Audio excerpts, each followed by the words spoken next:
Beginilah suasana uji kompetensi wartawan Angkatan 13 yang digelar PWI Kalsel Jumat pagi.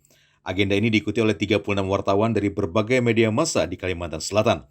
Digelar selama 2 hari, UKW ini dilaksanakan dengan tujuan menjadikan wartawan lebih berkompetensi di bidang mereka. Nah, saya berharap kita juga akan bekerja sama dengan kawan-kawan organisasi lain untuk sama-sama memang meningkatkan SDM. Ini membantu kita pilih mengurangi ya jumlah wartawan yang selama ini belum kompeten. Karena kenapa?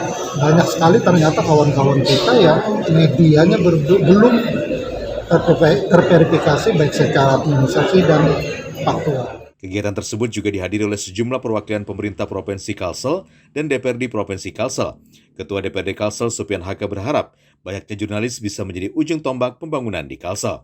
Kawan saat ini saya sudah 7 tahun duduk di Parlemen 20 sangat baik wartawan komunikasi karena wartawannya adalah jauhnya pembangunan, turut serta membangun.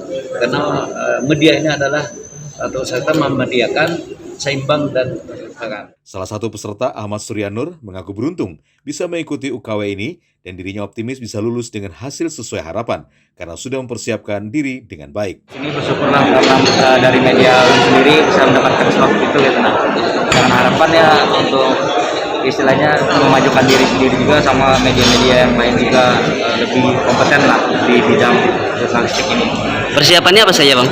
Persiapannya memang seperti biasa sih, karena memang kegiatan wartawan ini kan kegiatan jurnalistik yang memang setiap hari ini kita lakukan, jadi memang seperti biasa aja sebenarnya persiapan khususnya gitu aja. Dari data PWI Kalsel, baru 300 lebih wartawan yang sudah berkompetensi. Rencananya target tahun ini PWI Kalsel menargetkan sekitar 400 lebih jurnalis yang sudah memiliki kompetensi. Dari Banjarmasin, Dirgantara, K1net.